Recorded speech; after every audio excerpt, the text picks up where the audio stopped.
Welcome to Earth 2 Comic Cast, where superheroes exist and superhero TV show talk is the norm. It's your boy Moecrosby. Yes, it's another week of the Arrowverse, and I'm going to be sitting down and doing another Arrowverse review for you guys. This one is going to be more like a little highlight, low light, and I might throw in a little rant, but we'll see how this review goes. But first of all, let me tell you what the theme for this Arrowverse review is.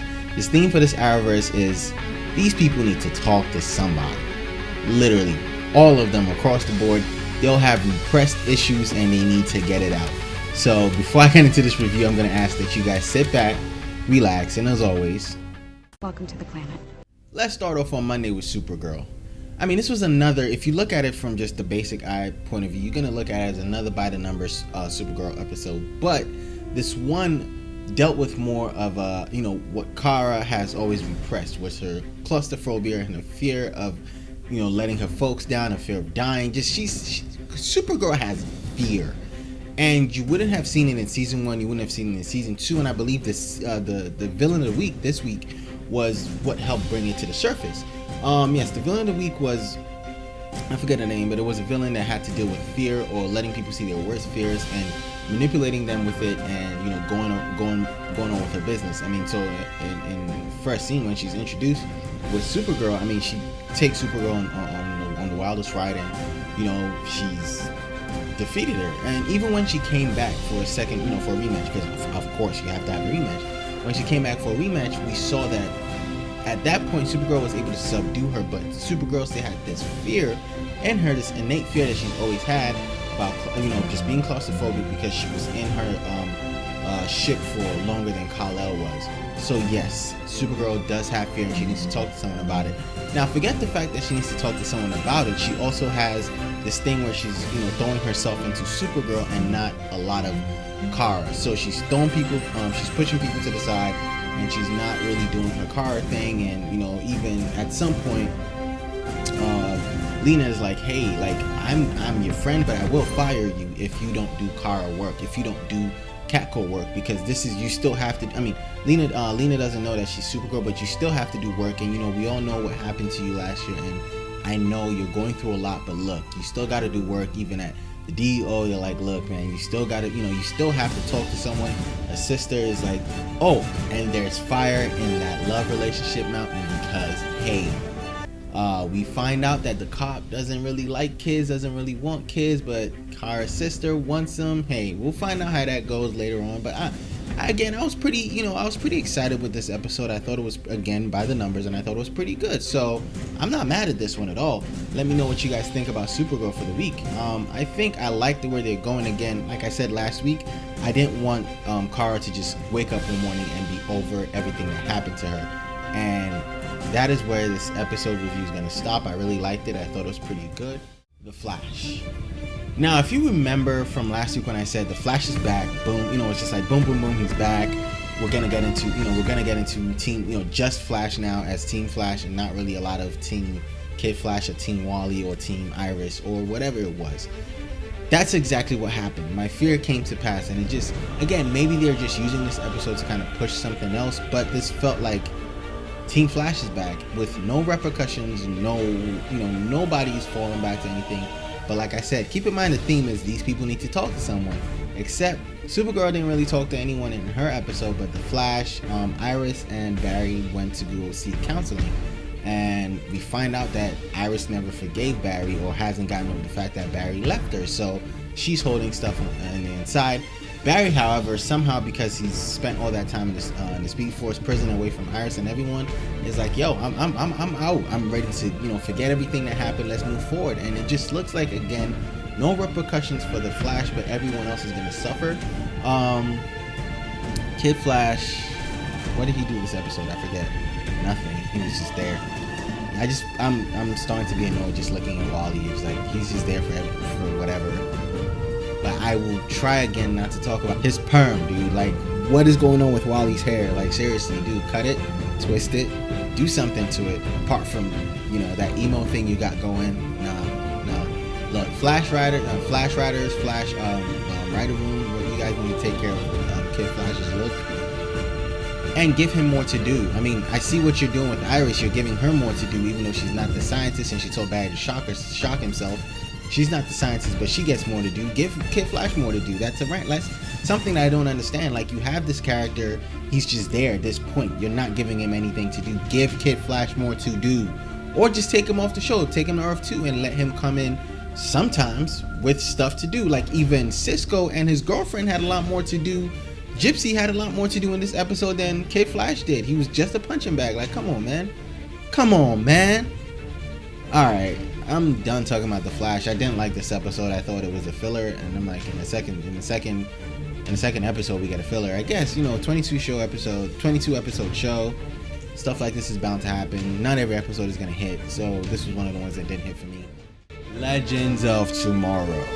Why not? Again, the Legends are what they are. I think what the Legends were in season 1 was really different from what they were in season 2. They were more heroes in season 2, but in season 1 they spent more time messing stuff up and fixing it back. And I don't know if the writers and the show creators are trying to go back to Legends season 1, but it worked in the first episode where they felt like they messed time up. Why don't you just let them start to fix stuff instead of mess it up more? Let them fix stuff. Let the challenges be more difficult, but let it not be their faults. That's my problem with Legends episode 3 or episode 2. I'm sorry. It's like, we've seen it happen where it's their fault, but let them now just continue to fix them. I didn't for any reason like this episode. I thought it was just a basic Legends of Tomorrow episode, and I was over it as soon as it started, to be honest. I like Legends. I'm starting to warm up to Legends. And now you're taking them back to season 1, what I didn't like. So it's not, you're taking me out of it. I really want to watch Legends. I don't want to be taken out of it, so I can do a complete Arrowverse review for you guys and not be like, yo, I didn't even watch Legends this week. If you watched it, let me know. I don't want to do that, but I feel like it's gonna come to a point where I'm gonna be like, yeah, I didn't watch this show this week. Can you guys go down in the comment section and tell me what it was about? If you did, maybe I'll watch it next week if it was, if it was important. But yeah, we got a glimpse of the season's big bad. A couple things happened. Nate is canceled in my book. Like, he needs to go somewhere. I feel like, again, the theme, these people need to talk to someone. Nate needs to talk to someone. Amaya needs to talk to someone. Rip needs to talk to the team and let him know why he's so scared of what's coming. And what's coming, we saw it. I thought it was Brother Blood for a second, but it's not. I was like, wow, they're really going into the lore and pulling out on these characters. I mean, they did Randall Savage in season 1. They did the Legion of Doom in season 2. I just thought, we're gonna get Brother Blood. Would have been nice, but hey, I don't know, man. I don't know. I don't really have much to say about Legends episode 2, other than please try to step your game up in episode 3, or try to do more in episode 3. We'll see how it goes next week. I'll let you guys know if I watched it or not. All right, let's move on. Arrow episode 2. Why not? Again, Arrow is showing why it is the best show out of the bunch. I mean, yes, it had its pitfalls, season 3, 4, but stepped up 5. 6 doesn't seem to be slowing down. I mean, Arrow's going back to its roots. It's going dark, but not too dark. Again, hopeful, but not like not like Flash or Supergirl, and not like Legends. But it's a nice mix. And I think everyone on the show at this point has something to do, which is always great.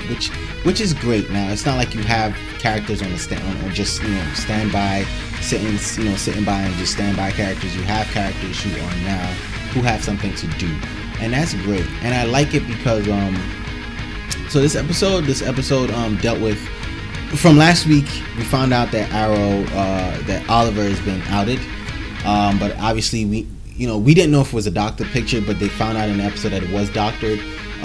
He name dropped Bruce Wayne, which is fine, because I mean, you can name drop. I feel like you can name drop the Bruce, but you can't necessarily say Batman, which is cool. But it was pretty dope. Like, it was pretty dope for to see that the world is kind of like one big world, because he was kind of teased in Supergirl, and now you're bringing him into Arrow, so the Arrowverse is complete. But yeah, it was pretty cool. It was a really, really good episode. Really touching in terms of the fact that Oliver had to reconnect or super connect with his son. He's trying to. There were so many storylines that all worked together, which is what I liked. The FBI investigation, you know, the not the Bradford. Anatoly is in town, and he's trying to stop. You know, he's trying to stop the Green Arrows, or he's trying to. The fact that the Green Arrow has been outed gives him, you know, leverage. That way, the Arrow can't come out and try to solve anything. His son is getting Oliver's son is getting bullied. Diggle is, you know, has this, you know, the shrapnel that got caught in his arm. He can't shoot, and he's not talking to anyone about it. It looks like he's about to come off the team, and then it ends with Oliver going to Diggle and saying, "Look, man, I gotta protect my son. I gotta be there for my son. I can't be the Green Arrow anymore. I need you to be the Green Arrow anymore." Talk about drama. Like, it's like, so Diggle was about to come tell you that he can't really do this anymore because he has, you know, he has issues, and now you're gonna put more on him. You know, not let him. And again, Diggle already has a problem coming out to tell you stuff, and now you just like, wow, like, yeah, Arrow just leaps and bounds. So I liked it. I really, again, out of the week, I thought Thursday night was the best. I need these shows to kind of come back on the platform before they go into their crossover episodes, which I think is going to be in 6 weeks, episode 8, right? So it's usually episode 8 with a crossover. So I like for them to kind of get on the level before they get there. But so far, I'm liking what I see from Arrow. Flash needs to step up. Supergirl is you know, Supergirl is trudging along. It's giving me interest. Legends is what Legends is. It's doing what it does. So that's my review for the Arrowverse week 2. Down in the comment section, let me know what you guys thought of the review. Let me know if you guys agree or disagree with any of my assessments of any of the shows. Let me know if you don't like any of the shows, and I will tell you to go watch another video that we do on Earth 2 for something else if you don't like any of these shows. But yeah, I like the Arrowverse. I like some of the shows, and I like talking about it. But, you know, I want to talk to you guys. So down in the comment section, talk to me. I'll talk to you. Check Earth 2 out on social media, Earth 2 Comicast on Instagram, Facebook, and Twitter. Check our website out, earth2cc.com. Yeah, we got a website this week. Podcast is coming back. Check it out. Don't forget to thumbs up and subscribe. And when you subscribe, hit that bell. Hit it. Ding, ding, ding, ding, ding. You know, so you can know when we drop videos, because I drop videos a lot. We've hit 100 subscribers. YouTube hit me up and said, hey, you can do mobile live videos now. So guess what? I'm going to be doing a lot more mobile stuff for you guys. It's going to be so awesome. I really, really, really love it. Thank you guys again for watching. It's always a pleasure to talk Arrowverse with you guys. So, hey, how do I end this again? That's right. Keep reading, keep watching, and go fill your long boxes. Peace.